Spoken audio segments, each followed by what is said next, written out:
Hello, hello. Welcome everyone to the video podcast series, Lifestyle by Design, Not Default. I'm your very special host, Margaret Wiltshire, and tonight is my very special guest, Sifu Karl Romain, who is one of my coaches, and he is also a mentor. Sifu, welcome. Thank you for having me. I'm very excited to be here with you tonight, Margaret. I'm honored to have you as our very special guest tonight. I know you will definitely depart some wisdom on us here.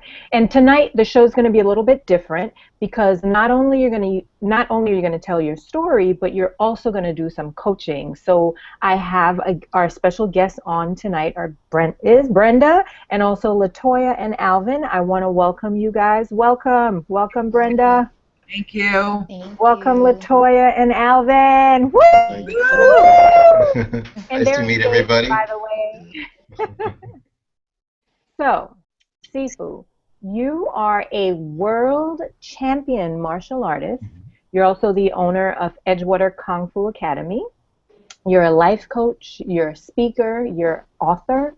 You are a television and radio personality who has appeared on not only the Dr. Oz show, but on the Oprah show. Wow. So, I want to hear your story. But before we get there, can you tell me about the road to being a world champion martial artist? Well, the road to being a world champion martial artist actually started when I was a child. As a child, it was the Bruce Lee era, and I was very excited about it. My friends were very excited about it. And so growing up, all I wanted to do was Kung Fu.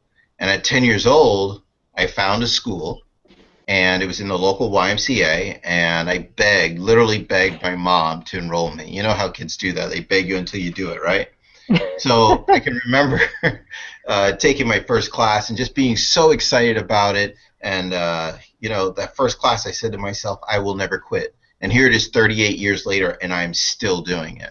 By the time I graduated high school, I was really torn with what I wanted to do, which way I wanted to go, and my instructor had really encouraged me with a couple of things. One, to be a world champion. Number two, to teach.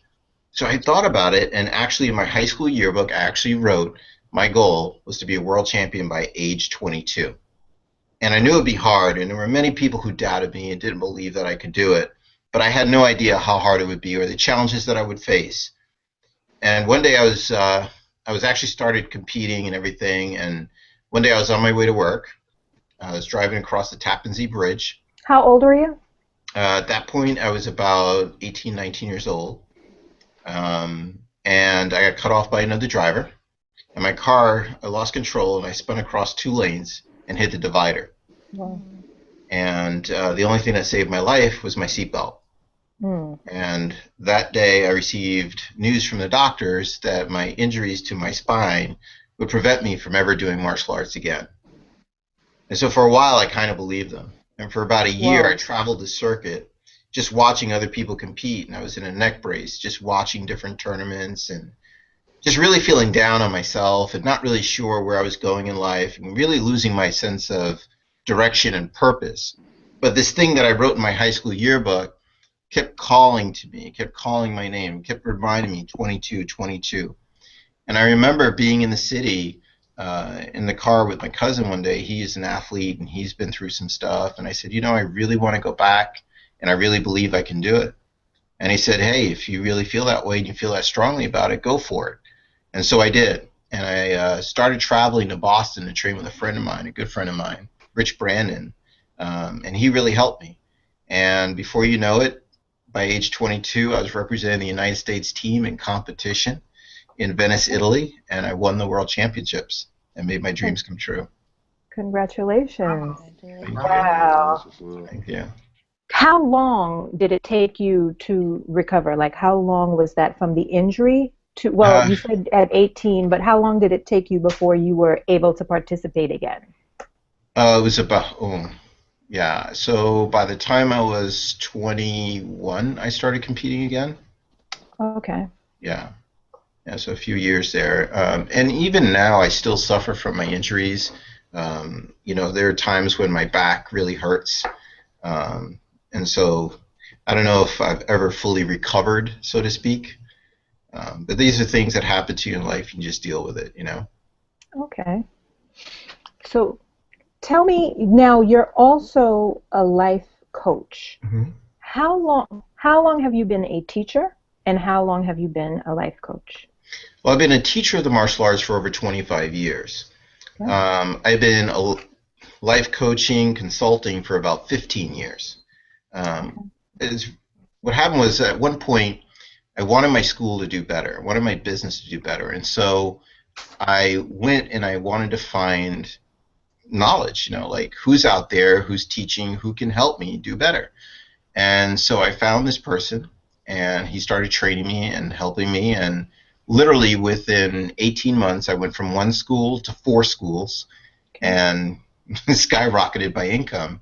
And he asked me if I'd come to work for him. So I said, yeah, of course. I love this stuff. And, you know, after everything you've done for me, I want to do this for other people out there. And so I did that. And during that time, what we discovered was if somebody had a challenge in business, it really wasn't about the business, but it was more about themselves and the challenges that they were facing that were disrupting their ability to focus on their business. And so we developed a program and a system for life coaching to go along with the business training, and that's how I got into life coaching. Okay. And how long so not only do you life coach, but you also help coaches with their business. Yes, yes. I started working with a company where basically they have a bunch of coaches on this program, and the coaches recommend themselves to different clients, and I became one of their most successful coaches out of 5,000 coaches, and they wanted to know what I was doing differently and whether or not I was willing to teach other coaches. And so I said, yeah, I'd be happy to teach other coaches. And so we started a program called GoPro, and we teach the coaches everything that I know about coaching and life and the things that have worked for me in business. Okay, that's awesome. Talk about overachiever. That's awesome. You are, with your background, you're no stranger to dedication and hard work. Mm-hmm. So tell me a little bit about how it got to be that you are now a frequent guest reoccurring guest on the Dr. Oz show. Well, I've been really fortunate over the years with my career. I've worked with a lot of different athletes and celebrities. I was an off-season coach for the New York Football Giants at one time, and I was training Dr. Oz's wife, Lisa, for about 3 years. She was my private student, and she comes to me one day and says, hey, my husband's working on a book, and he wants to put Tai Chi in it. I was like, I do Tai Chi, okay. And she was like, would you be willing to meet with him and work with him? I said, absolutely. And he was working on the book called You Stay Young. So we started working together. I started teaching him some Tai Chi and some Qigong. And we did that. We created a video. And the book, of course, as you know, is a #1 New York Times bestseller list. And that's how it all started. I've been working with him ever since 2007. You also work with the Giants, the New York Giants. Mm-hmm. That was 15 years ago, year 2000. I had been working with Amani Toomer and helped him turn his career around. I was also working with Howard Cross. That's how Amani and I actually met.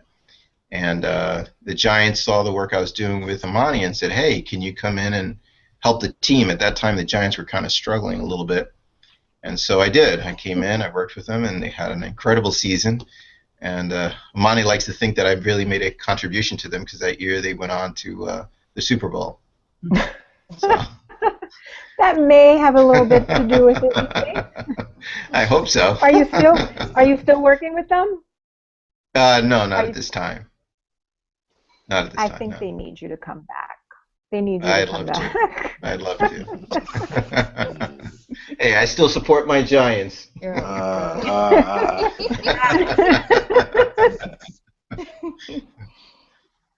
So tell me about Oprah before I ask my next question. How did that happen? Well, that was all part of the You Stay Young project. Dr. Oz was going out to Chicago, and they were filming a double show about the book. So he asked me to come out. I came out, and I got a chance to meet Oprah. We did some Qigong, and that was interesting and fun, and she's an amazing person. It was an amazing experience to be with her in the show and everything. So, yeah, it's very exciting, actually. Okay. So, Sifu, now the topic today, our topic, which I forgot to introduce in the beginning, Mhm. is the power to live your dreams, Mhm. and nothing is impossible. So That's you've right. had all these amazing accomplishments, and you had the injury, which was a really big setback for you. Mhm. Can you tell me about that process? Tell me about some of the struggles that you had throughout, because I'm sure sometimes we see what we see, we see the victories, but we don't Mhm. really see the struggles. You shared the injury. What Mhm. other struggles Well, did there's you go there's through? there's many. As a competitor, you have to figure out how to get to the tournaments.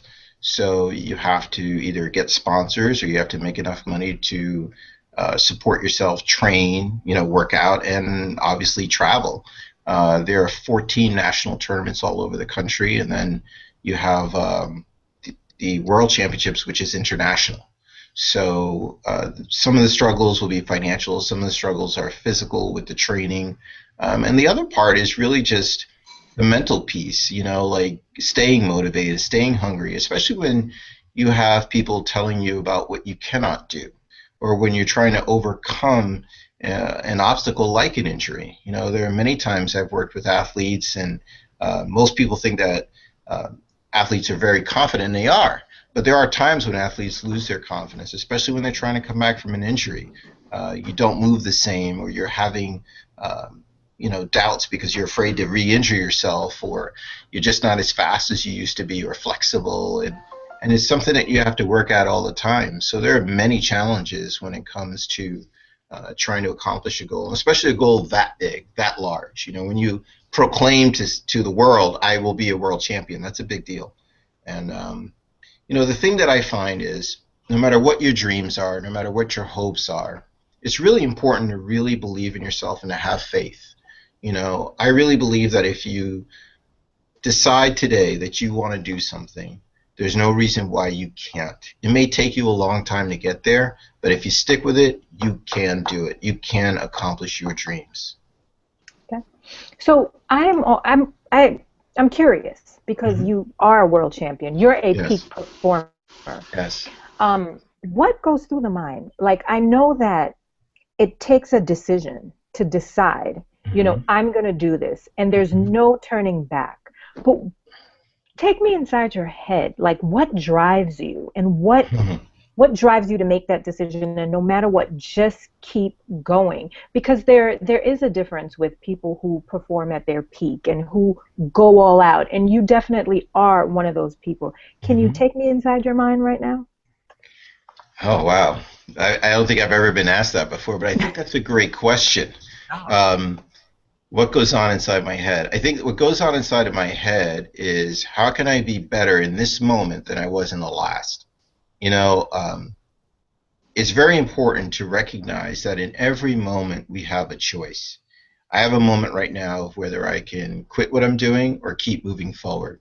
I can remember there was a day when I was training and I was working on a particular technique, and it was very challenging.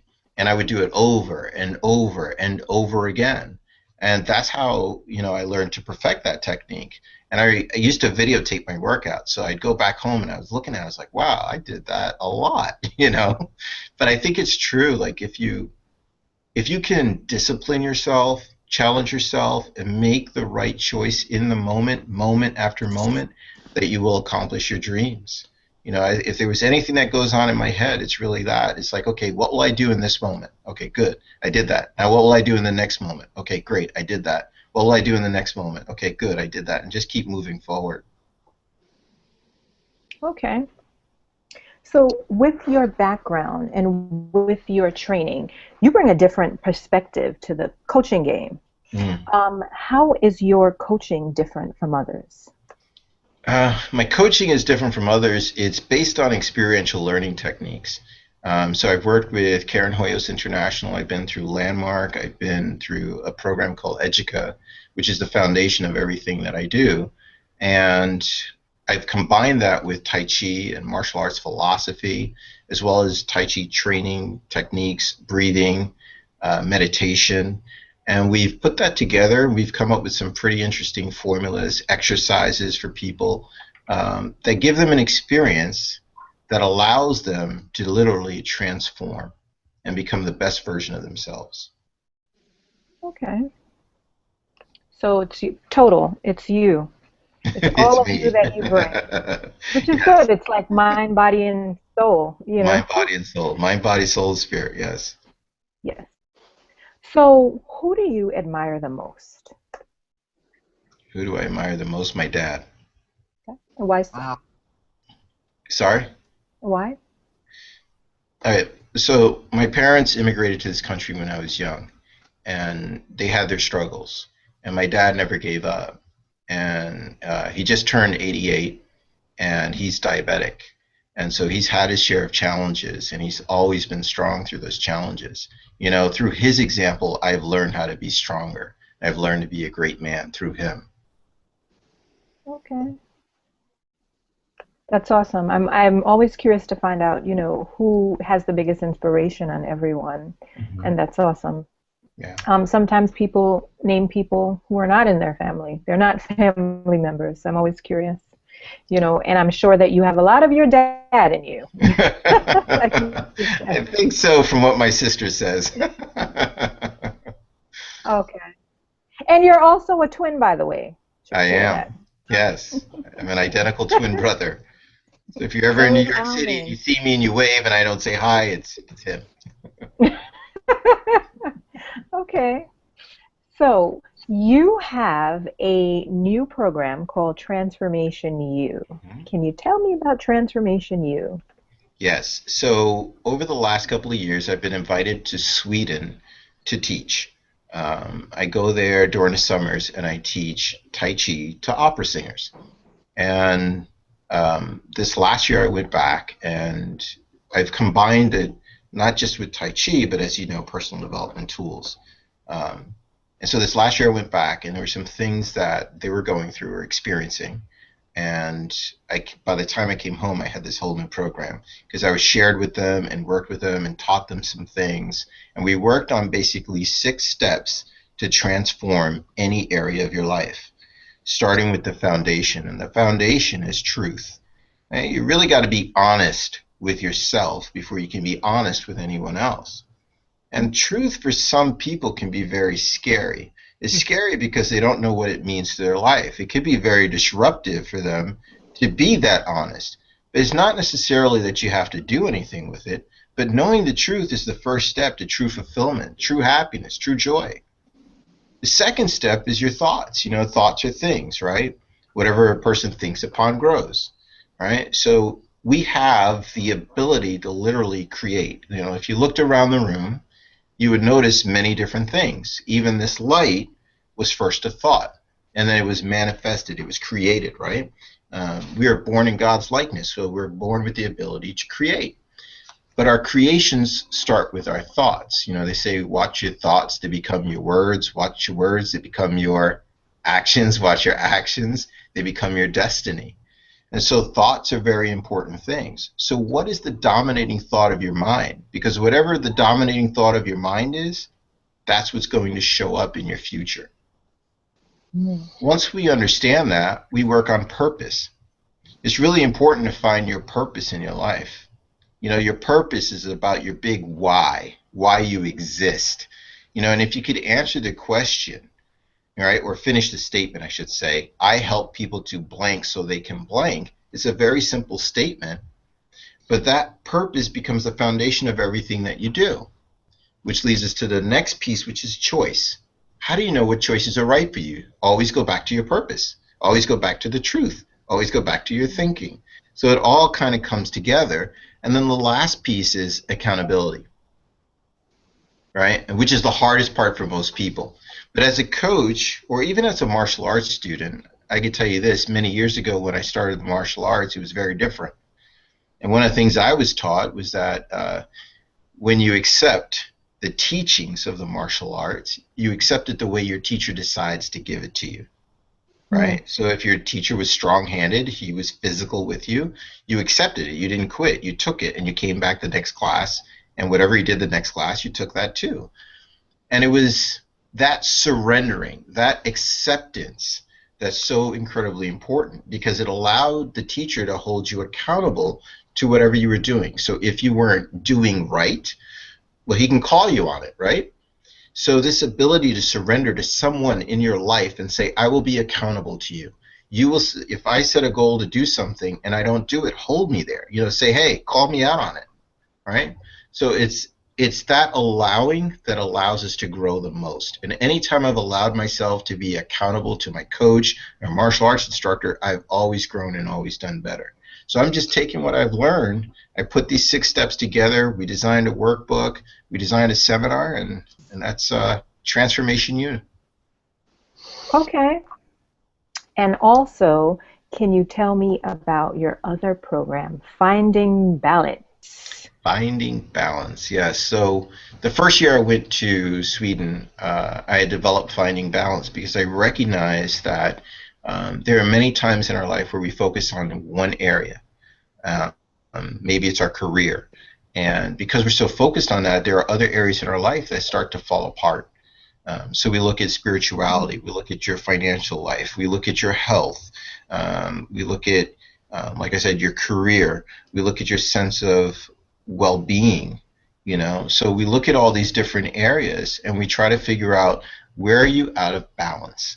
And if we can help you to kind of bring the other areas up and to kind of, you know, not that every area is going to be a 10, it's like physically impossible, right? But if we can get into a 7 or 8, you're performing pretty good. And if you're performing pretty good, you tend to be pretty happy and pretty focused in your life on all the areas and not just one. Okay. So what is in store for you in the future? Well, as you know, I'm going back to Sweden. It's time to work with dancers, so I'm pretty excited about that, actually. From the November 14th through the 25th, I'll be in Sweden working with dancers. Also, Monday, November 2nd, I'm in New York City for Motivational Mondays with Salua Iboline. And then also in December, we'll be doing some seminars. I know I have a seminar with you coming up in January. But we also plan to do a Transformation U seminar in December. I believe it's December 5th. Okay. So this brings us to the coaching part of the show. And we will, you know, I'm not at this part. Brenda, Latoya, I open up for questions. You are free to ask Sifu what you'd like. So who wants to go first? Latoya, I saw your hand there. I knew you were going to do that. So this is Latoya and Alvin, and they're recently engaged. And congratulations. They will be married in a couple of months. Wow, that's awesome. Great. Thank you. Okay, so I wrote questions down, so I'm ready. Oh, terrific. And Margaret said that we were going to talk mostly relationship type style coaching. So the first question is, what would you say is a good strategy to keep the relationship alive? Pretty much, people say it's good to fall in love again, because every day is a new day, and you wake up and you could feel one way, you know, one day and another way, another way. How do you not allow that to affect your relationship and pretty much try to stay in love with the person, every day? Yeah. Absolutely. I think the first step starts with that acknowledgement. You know, what did I do today to show my appreciation to my partner? You know, every day I send, you know, my partner, I send her a text message. It's a little love note, really, but it's just a friendly reminder. Hey, I'm thinking about you. You know, and it's just that quick. How long does it take to write a text, right? 2 minutes. Right, to just say, hey, I'm thinking about you. How are you doing today? So those little types of things are very important. The other thing I would highly recommend is, of course, a date night, because people get busy. They get busy with their careers and different things, and I don't know if you have children, but things can get in the way. And if you don't make the time for the relationship, there is no relationship. And then when you are together, have real communication. Um, be vulnerable with each other. Find out what's important to the other person and be accepting. Allow the other person to be your best friend. You know, if you take away the judgment, I find that people can be very open. So be accepting, allow the other person to truly express themselves, and do yourself a favor. When you get upset, instead of pointing the finger and saying, you did this and why did you do that, start looking at what the real reason is behind your feelings. You know, why are you really upset? And what you start to do is learn more about yourself. In my relationship seminars, we don't point fingers, and we actually don't talk about issues. What we do is provide you with experiences where you learn more about yourself, and then we bring all those things together towards the end. We teach you how to communicate what it is you want. We teach you how to communicate your values, the things that are important to you. And as we do that, we find that as we do that, we find that people grow closer together and they experience that sense of love and vulnerability that so many people are desperately seeking in relationships. So that actually brings me to my next question. Okay. Sorry, Brenda. Do you want to ask a question? Keep going. Nope, okay. Keep going. So my next question is, how do you? So a lot of times, what people do in relationships, sometimes unwillingly, is they will be hurt or, you know, have a circumstance that hurt them, and it's hard for them to let that go. And sometimes that can hinder the relationship from moving forward. How do you consciously not do that? Okay, so let's get away from people. Let's talk about, are you talking about yourself? Yes. Okay, so can you ask me the question again, but make it more personal? Okay. So if I've been hurt. Right. So hold right there. How did that feel versus how you asked it last time? It was more personal. Yeah. Now you own it. You're taking responsibility for it. Do you understand? Okay, great. So if I've been hurt, yes. How do verbally I can express that, you know, I've let it go or I've forgiven and I've moved forward, but sometimes that hurt might want to come back and revisit me. How do I not allow that to affect my relationship, especially given that I've already said I can move forward? Practice forgiveness. There's an exercise that I teach for forgiveness. So if we were to do the exercise right now, is that okay if we do it on? Can we do that? Yeah. Margaret? Yes, definitely. Okay, great. So here's what I'd like you to do. Okay. Do you have a piece of paper there? And anyone else who's watching or listening that wants to do this, I think that would be great for you to do too. I have an iPad notes. Okay, so if you can write down on one side of the piece of paper, you need a blank sheet of paper though. Okay. I went to go grab a sheet of paper. Okay, great. Margaret. Yes. You love this exercise, right? This is very deep. It has been very life transforming for me. I know it has. It really is. It's very healing. Many people experience this calm and quiet after doing this exercise in their mind. You know, the chatter stops. Okay. Okay. Just 1 second. Okay.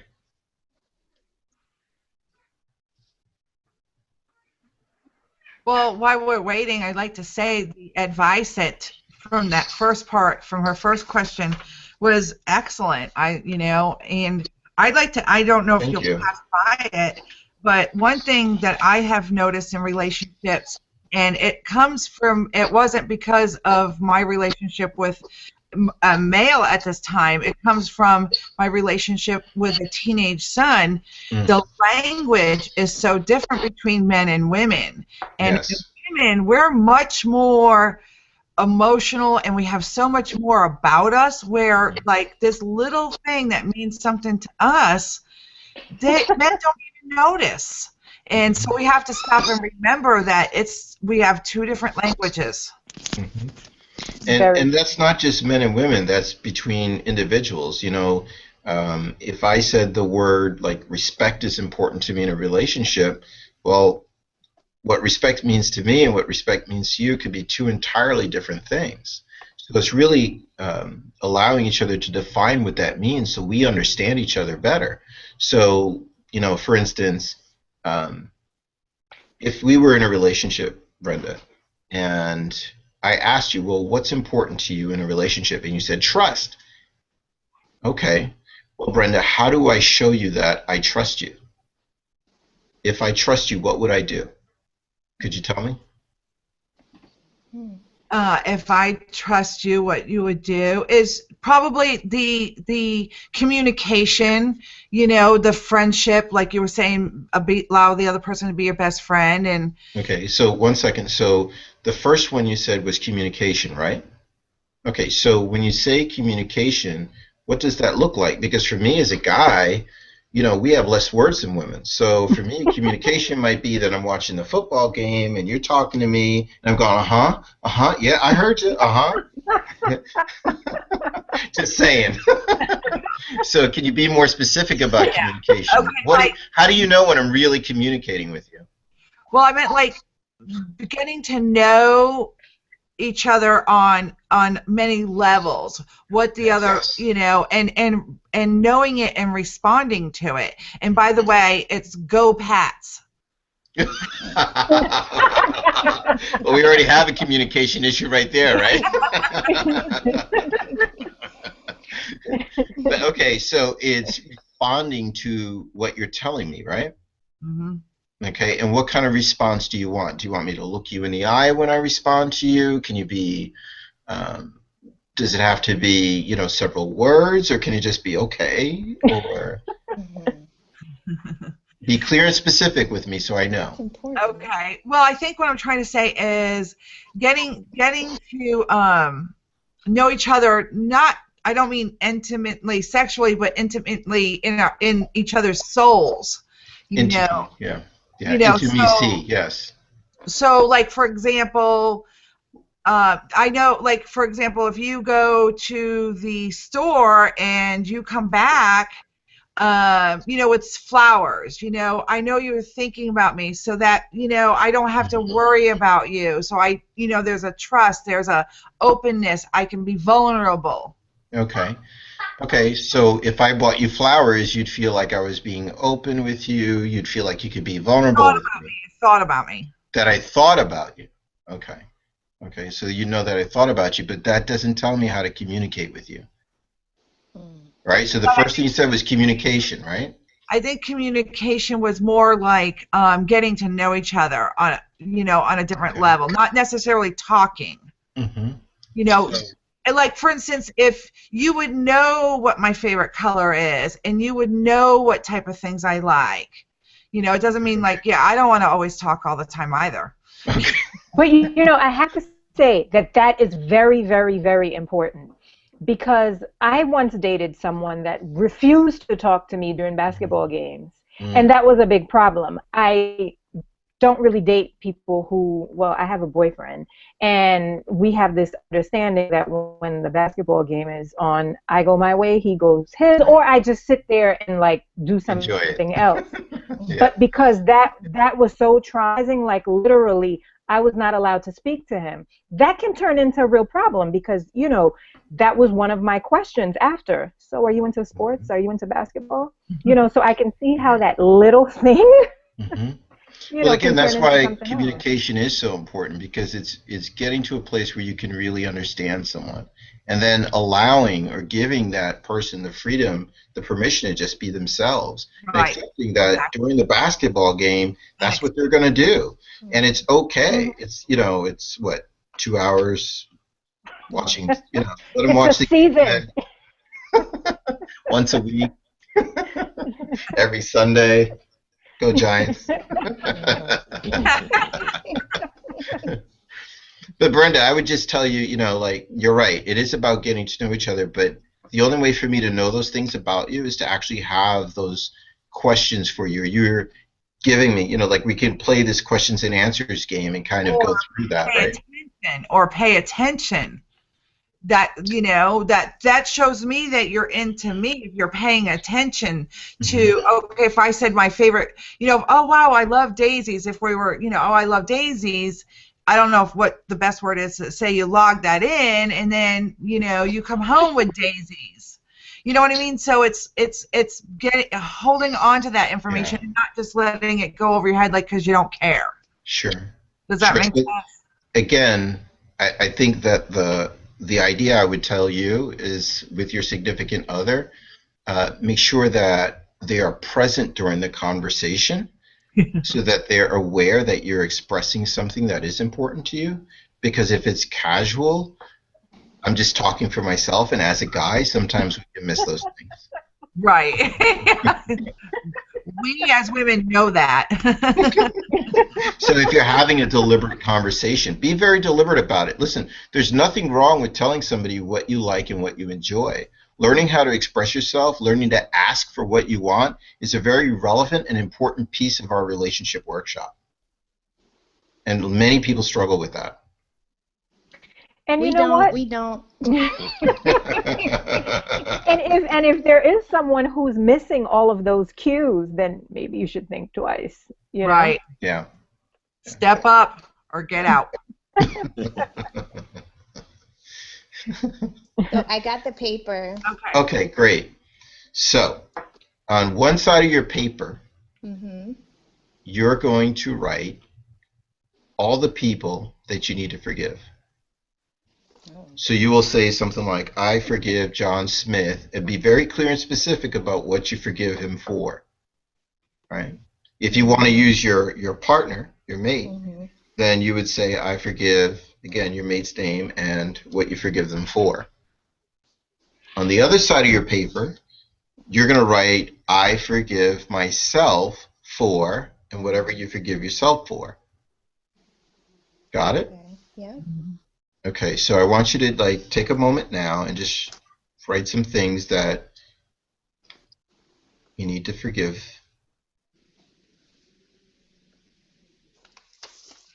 While we're on this subject, can I ask a question about this? Because this is kind of a big issue with me. I know from Oprah, because Oprah, I love her and learned a lot. Between her and Dr. Phil, I was able to raise my son. Nice. But what if you don't want to forgive somebody? I know that it's supposed to. I remember Oprah saying that in order to forgive doesn't give them permission to do what they did. It releases you. But I don't know how to separate that. Then you need to find a sense of forgiveness. Remember, compassion. Excuse me. Remember, relationships are like a mirror. Right? So let's say, for instance, you were upset with me.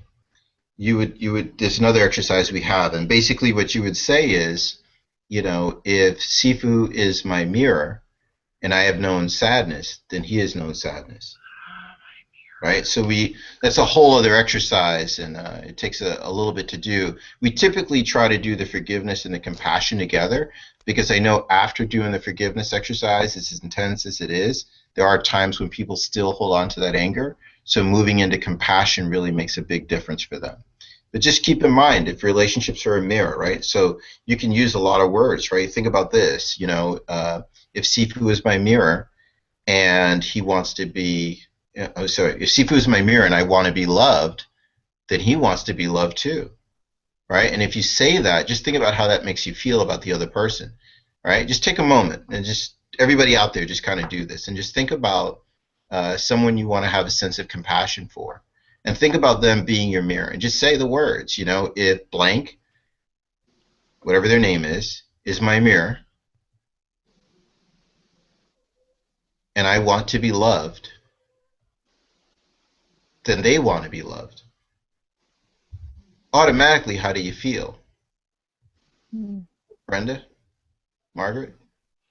I feel there's for me, there's like a calmness, and it makes you feel, you know, I'm going to treat this person how I want to be treated. Yeah.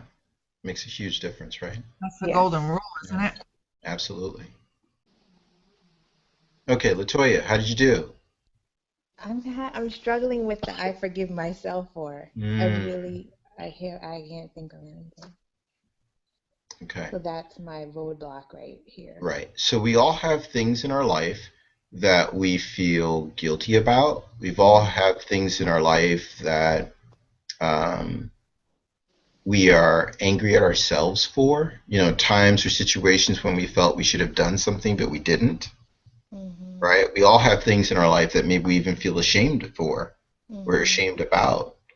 So if you start to think about those things, that's where the healing starts for you with forgiving yourself. Mm-hmm. Okay, that helped me with one. Okay, It's really powerful. It's a really powerful technique. thank you. Alvin's really quiet over there. Yeah, Alvin. Alvin, are Yeah, you doing this exercise? yeah. No. No, I'm not. I'm. He's Are my you listening, coach. Alvin? Yeah, I'm really listening though. What'd you learn so far, Alvin? Huh? What'd you learn? Yeah. Brenda likes daisies. Brenda She love Daisy and the Go Patriots. and the Patriots. And the Patriots, yes. Cowboys nation over here. Oh no. G-Man. Don't listen to the Giants. Cowboys. G-Man. Oh Are my they still goodness. playing? G-Man. Didn't we beat them last week, right? Oh, here we Spank go. them. Back to this. Deep breathing. Did they show up? Hmm. Okay, I Okay. think I have two. Okay, you have 2 for yourself, and you have how many for Alvin? No, I have two on both sides. Latoya, fix the camera. Oh, Okay. I have two on both sides. 2 on both sides. Okay, we could start with that, but Mhm. again, I really want you to think about people who've disappointed you, people you felt betrayed you or abandoned you, people you're holding a grudge against, maybe. You know, Mhm. I think have those. because there's a feeling that you have. The only reason you ask the question is because you're holding on to something, Yeah, right? yeah.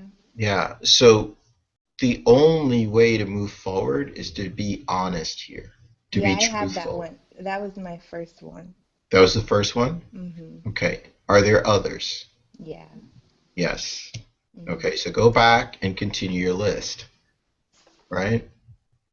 And it's kind of hard, I know, with Alvin sitting there looking over your shoulder. Honestly, it No, really but is. When we no. when we do the exercise, we actually don't allow couples to sit next to each other, Oh. or anyone to be next to each other for that matter. We ask them to separate because we really want people to be honest. We don't want them to have any judgment or to have any consideration for the things that they're writing. So, Alvin, All right. But I'm actually not afraid to write in front of him. okay.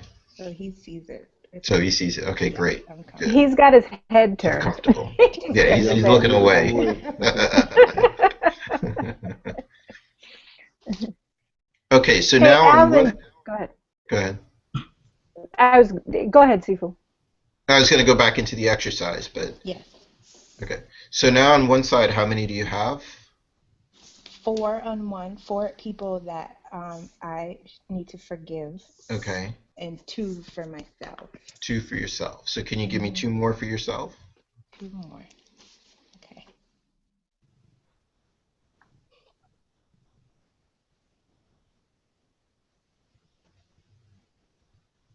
Brenda, are you taking notes? Yeah, I'm writing. Okay. I figured that.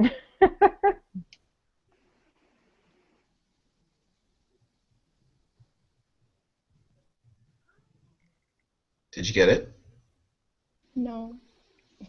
Okay. So let's just take what you have and kind of start with that, okay? Okay. Okay, so the first, and I'm going to do this a little bit differently Okay. for the way that we do it at the seminars, but it's still very beneficial. I actually did it with somebody in a car once, so it could still work for you, okay? Okay. Okay, so first I want you to look at your piece of paper, Mhm. and I want you to start with the people that you need to forgive. Mhm. Because we are live and we're recording this, you I'm not going to make you say it, but when you say it, it actually has a much more I can say deeper, it. profound. Names and dates. Brenda wants to know. But it actually has a much more profound effect on you when you read it, recite it, write it, right? So what I want you to do is, looking at the names on your list, I want you to shut your eyes for a moment. Okay. And I want you to be really present to those people. And as you do this exercise, I want you to think about taking a step for forgiveness. And as you see them, step towards them. And even though they're not present like there with you, wherever they are in the world right now, I want them to feel your forgiveness. How? And you could just There's a gently block. There's whisper. like a block. It's There's okay. a block. It's okay. It's okay. Just stay with it. Because you're seeing and experiencing the person as we say this, right? Mm-hmm. Okay. So I just want you to start with the first one. Okay. And just whisper, I forgive, and what you forgive them for.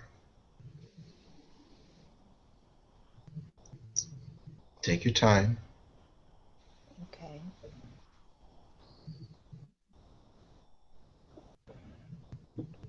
Were you able to say it? In my head. Okay. Can you whisper it without us hearing it? Like really low?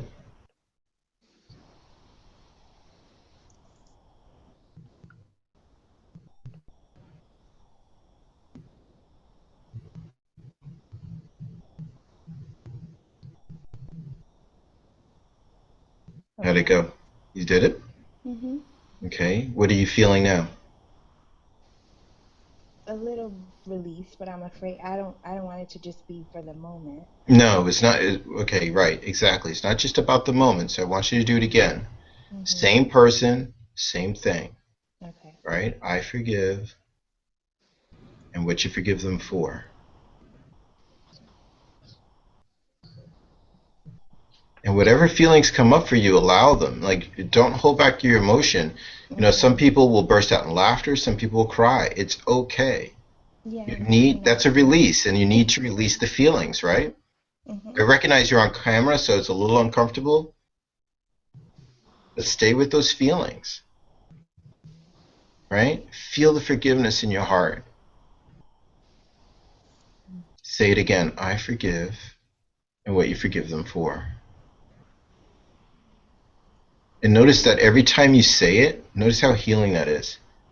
Notice how freeing that is.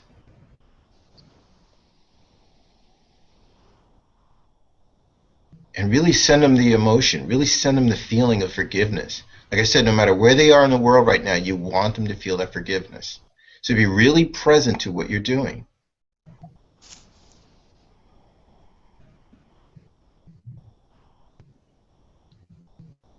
Good. Okay, now go to the next person and do the same exact thing. I forgive, and see yourself literally taking a step, saying to that person, I forgive you. I forgive, and what you forgive them for. And just whisper it. You don't have to do it out loud. Just whisper it. Again, notice how that feels. Don't fight it. Let the emotion go. Just, if you want to cry, just cry. It's okay. Alvin, make sure you have some tissues ready for her. It's okay. Good. And now go to the third person, and we're going to do the exact same thing.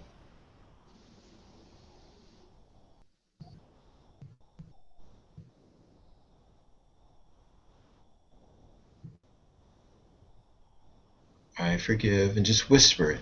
I forgive what you forgive them for.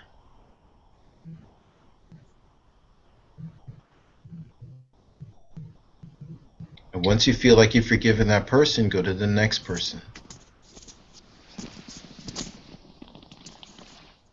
And do the same thing. I forgive, and what you forgive them for.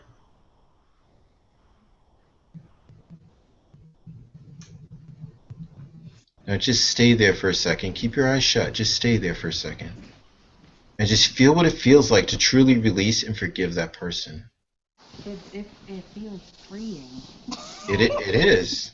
It is. Matthew West has a Yeah, song it called does. Forgiveness, and he says, you know, the person so that weird. it really frees is you. The prisoner that it really frees is you. Right? It feels lighter, if Yeah. that makes any sense. Because you were carrying it for so long. You're carrying the weight of that anger. It's weighing you down. It's hurting you. It's holding you back in life. Right? So it is very freeing. Right? So keep your eyes shut for a second, and I want you to just contemplate spans of time right now. You know, just see time passing. You know, 1 year, 5 years, 15 years, 20 years, 30 years. Just see time passing by. And notice that you're moving further and further away from the hurt. And now I want you to turn your paper over. And now you have to forgive yourself. And for many people, the biggest challenge isn't necessarily forgiving other people, it's forgiving themselves. It's the stuff we blame ourselves for that wasn't sometimes even our fault. It's the stuff that we feel guilty about or ashamed of because we made a mistake and somebody made us feel worse. So I want you to be present to yourself and really think about freeing yourself from these feelings. That you could put these feelings away once and for all. Feel what it feels like to truly forgive yourself. And say the words, whisper the words, I forgive myself for. And again, notice how that feels. And be really present to you.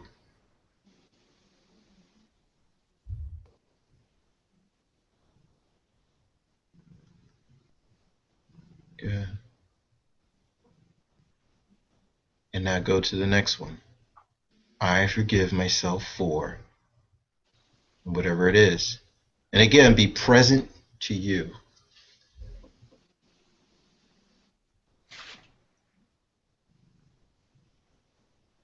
Notice how you feel.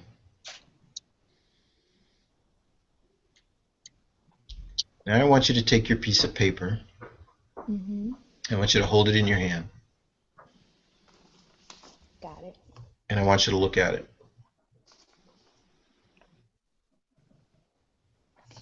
How do you feel right now? Light.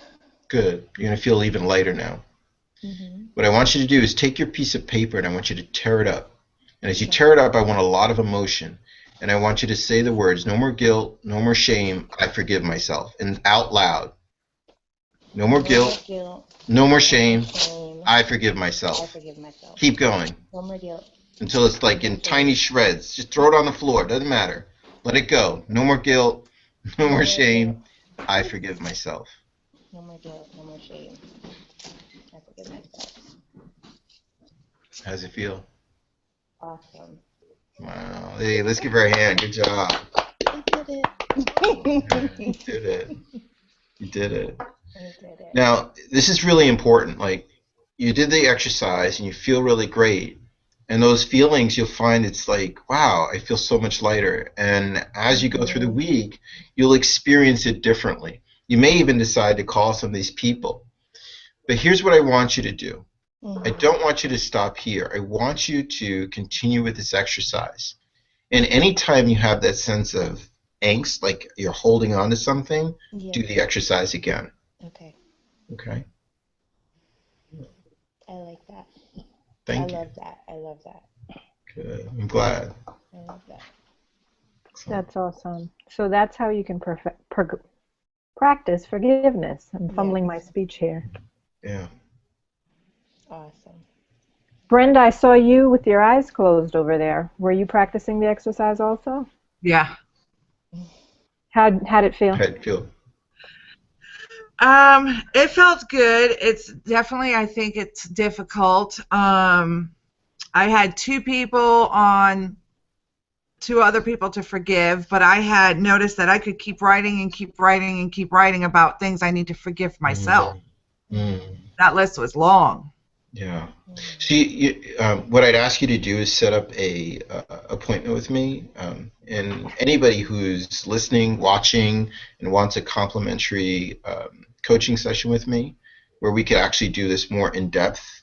Um, I'd be happy to give you a free complimentary coaching session around this, and we can go a little bit further, and we can do the compassion exercise with it. And I think those two combined will actually really help you to release those feelings. Yeah. Okay. Okay. Good. Next question. Do we still have time? Yeah, we do. Okay. Do you have another question, Latoya? I do. I was prepared. Okay. You were very prepared. How do you better understand and communicate boundaries? So I could be clingy at times, and I know that just about myself. Mhm. And Alvin might want his space, right? When I'm wanting to be clingy. How do I find that balance to not impose my feeling or my emotions or us So, to do that on each yeah. other? Okay, so do you know when are the moments when you're being clingy and when are the moments when he wants his space? Because men need their man cave sometimes. Yes. And I totally respect that. I totally respect that. So it's like a conscious thing for me, and I notice it in myself. So that's just my personality, though. I think I don't know. I can be emotional, like. Okay, so don't say I don't know because you do know, right? Everybody knows. The truth is actually within all of us, yes? Yes. Yes. Okay. So what is the clinginess really about? What is it that you really want? I think it's maybe it's attention or wanting to, be loved or knowing Right. that. It's like Okay. reassurance. Right. Reassurance that what? That he loves you? Yeah. Reassurance that he's there for you? Yes. Right. So it's not really about the clinginess, is it? No, because I get that, but it's just Hmm. maybe I could want it all the time. His Sometimes. attention. It's like more of a moody thing. Okay, good. When was the first time you felt that way? My whole life. So it's really not about him, is it? No, it's not. No. Yeah, that's why I was saying I know that that can be my personality. Okay. And now I have a good When was the handle on it. very first time you felt that way? I would say the cleanliness. I can't remember, but I know I've been that way. Actually, you do remember. There's a thing that I teach called the emotional barcode, Mm-hmm. and it's based on our past, our feelings, our experiences from the past. And what happens is we have an experience in the past, and it makes us feel something. Mm-hmm. And then we experience something in the future, and we decide, well, that's what that means. And so we start to feel those feelings again. But this time when we feel them a lot stronger. Mm-hmm. So can you go back to the first time you felt that way? The first time I felt like I wanted attention or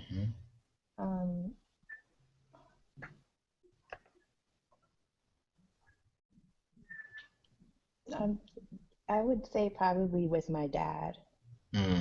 Just like we had a good, very close relationship, but as I got older, that changed a lot. How old were you? I would say maybe teenage years. Teenage years, right? Yeah. And during your teenage years, you go through all kinds of stuff, like where you feel like awkward, I'm not sure of myself, I don't fit in, right? People are ignoring you, maybe you're not as popular as you want to be, or maybe your friends are more popular than you, right? Yeah. Yeah. Okay. So that kind of makes those feelings kind of compounded then, right? Because I'm not getting the attention from my dad, and then I'm not really getting it from my friends. I'm not quite fitting in or feeling sure of myself, right? Yeah. Okay, so what does that have to do with Alvin? Nothing.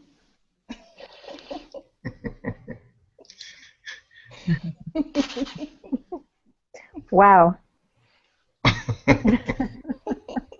Right? Right. Right. Because it's that same feeling, isn't it? Um, yeah, it's like not, I don't want to say insecurity, but it's like a needing Yeah. a reassurance. Yeah, from him, right? And not saying that there's a lack of, but it's just like a wanting it. Right. Okay, so how can he support you when you feel that way? He already does. Okay. But my fear is that it doesn't stay forever. No, because it's not about him, Yeah. is it? Hello? Yeah. Yeah, it's not about him, right? Mm-mm. No. He see the thing is he could hold your hand all day long, and the minute he steps away, you'd still feel that way because it has nothing to do with him. Right? So again, yeah. And this is why give me a call after the show, and I'll go a little deeper with you, and we can kind of work through some of those feelings and take you to a place where you feel better. Okay? Mm-hmm. Okay. Wow. There you go. Good job, Alvin. Yeah. I think it's really important for all of us to, and this is what I was saying before about pointing fingers. There are times in a relationship where people will feel insecure or something will happen. And it's really important, instead of pointing fingers, to look at the truth. What is the truth behind the situation? What is the truth behind my feelings? What is the belief that I have, and what is the source of that? And if I can identify that, I start to recognize that it's not about what the other person is doing sometimes, but sometimes it's really about myself and the things that I need to work on. Mm. I'll jump in and I'll share here. Sifu helped me to realize I was going through something with my boyfriend Mike, which LaToya I shared with you, Mm-hmm. and Mike knows that. And I was really angry, and Sifu, in his way, was like, "So what is that really about?" Mm. He was like, "No, you're too angry," and it was the first time anybody had actually said that to me. And in listening to me, and fast forward, what he said was, "There's something there that this situation sort of resembles." And that's really where my anger is coming from. And it's not so much my current situation, but it resembles it. And the feelings have been compounded. Mm-hmm. And I was like, wow, okay. And then I figured out what it was. And when I stepped back, I realized times in my life where I had been angry. And those, and it went right back to that root cause. And for me, that feeling was a feeling of abandonment. I had felt abandoned. And I could see in the times, where I had been that angry, the situations were because at the base of everything, I did feel abandoned. So that was really deep for me to learn. Thank you, Sifu. You're welcome. A lot of the emotions that we feel are stored in our body. Our body remembers it. In the Qigong that I teach, we do some healing sounds that really help us. They help us with fear, anger, anxiety, sadness. And so it's really important, a lot of times at the end of the session, that we'll do some of these sounds or some of these breaths, and they really make a difference as well. And that's why I love combining everything, because for me it really seems to just make sense. And everything I teach, I've used on myself. I've experienced it firsthand. That's how I know it works. Okay. Brenda, do you have any questions? Well, I wrote down lots, but You're gonna how much more time do we have? The audio's out. Is it just? Can I? Oh, Hello? Can you hear me now? I can hear you, Sifu. Okay. Brenda, say something. Can you Okay, hear me? I can hear you, but it's like going in and out. Yeah, you're doing the same. Okay. How much more time do we have? Sifu, how much time do you have? I got another 5 minutes or so. Yeah. Okay. Okay. All right, then let me ask this question. It's about you. Me. Okay. Yeah. How did you find your purpose? That's a great question. My passion led me to my purpose. So I loved the martial arts, and I thought my life was really about martial arts. After my accident and after winning the world championships, I had, at that time, I was working at MetLife. And I came in, and everybody knew the story, what had happened, so on and so forth. And they started sharing with me their dreams. And some of their dreams were just really little things, but they were very important to them, but they gave up on it. And so I always say my passion led me to my purpose. And what I recognized was that my life could be used to inspire people who are at a crossroads or people who have given up on their dreams. And I started with children because what I recognize is that when kids are young, we teach them to dream and hope and believe, and we give them all these things, and we teach them to explore their minds and be creative and use their imagination. And then as they grow older, if they continue to dream, we tell them that, they're dreamers, Get a job. Get a job. You're not being real. Be realistic, and all this stuff. And what we're doing is really crushing their dreams and their imagination. There's a movie called The Sphere, and I love using this as an example. In this movie, Samuel Jackson, Sharon Stone, I can't remember all the actors, but they're in a submarine. And this ball of energy, the sphere, comes into the water, and it gives them this power that anything they imagine becomes real. So if you sleep and you have some dream, it's like it's happening in real life. Like people are actually dying, and this and that is actually happening. And in the end of the movie, they realize they have to send this ball of energy back into space. And they say, in the movie, we've been given the greatest gift in the world, the gift of imagination. But what did we do? We didn't imagine the best, we imagined the worst. And sometimes I think that's so true for us in real life, because the truth is we do have the gift of imagination, right? I was a child who dreamed of something more, who dared to say what I would accomplish. I didn't know if I could or if I couldn't, but I dreamed. And my dream came true, right? My life was spared for a reason. So that's my purpose. My purpose is to help people not only to dream, but to accomplish their dreams. And so whether I'm a life coach, a martial arts instructor, a published author, a speaker, a parent, it's all the same to me. I'm still living my purpose. Wow. Wow. I feel like that should be a quote. Yeah, I like that. You're right. I'm going to freeze that. Brand it? And put it on a quote. Okay. Start quoting you and put it on social media. There you go. That's an excellent idea. Yeah. Thank you.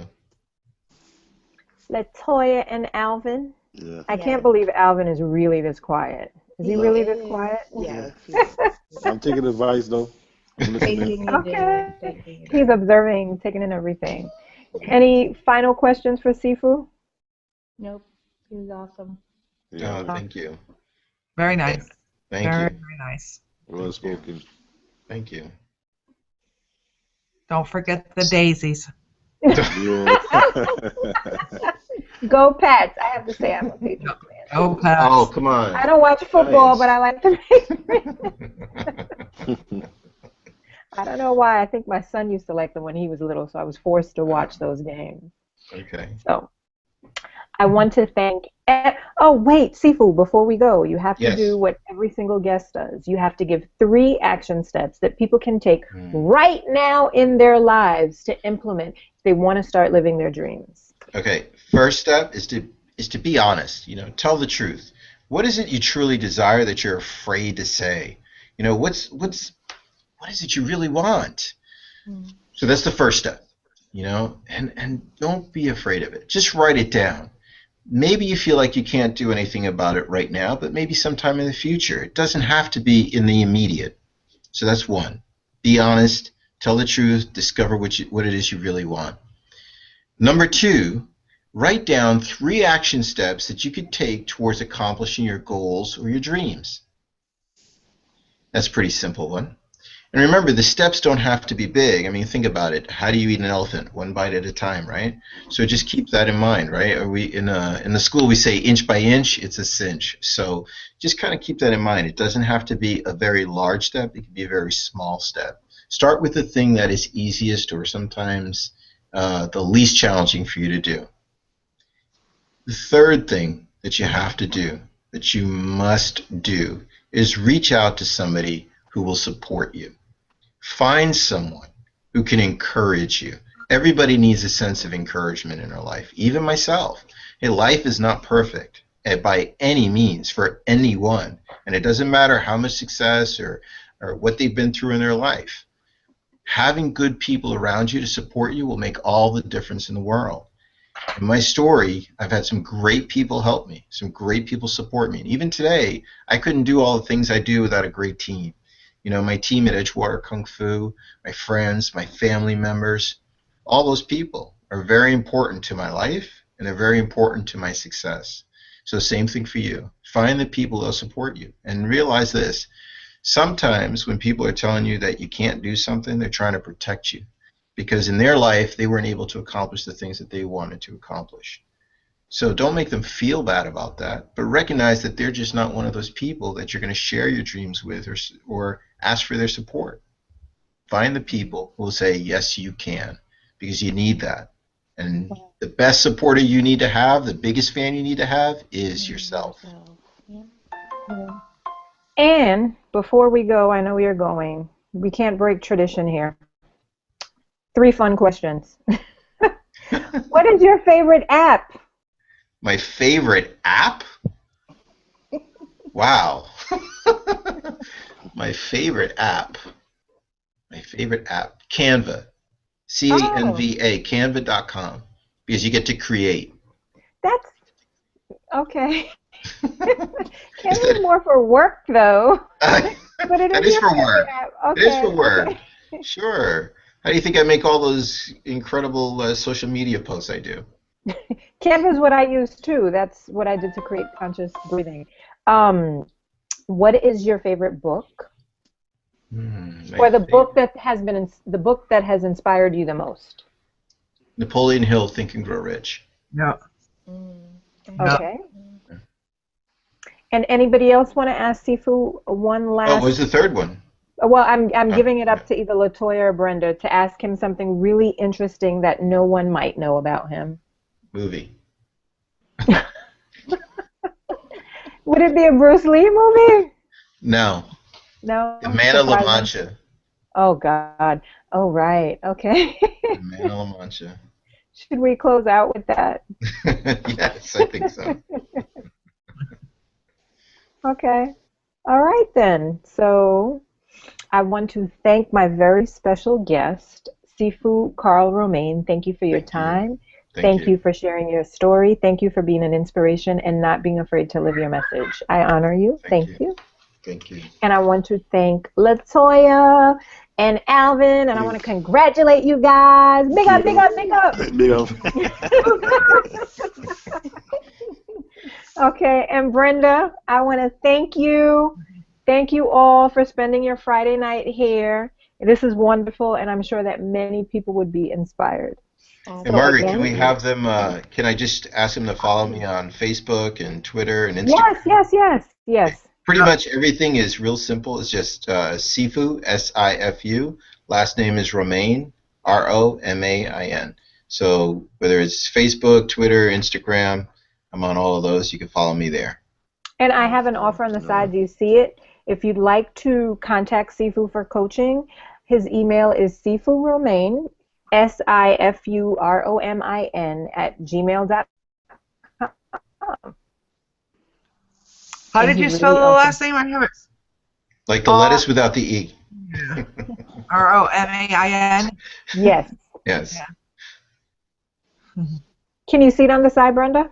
No, I don't see anything. That's it. Nope. You see it? Nope. Mm-mm. So it's on the side in the chat. Are you guys, I don't know if are you getting it on your iPad?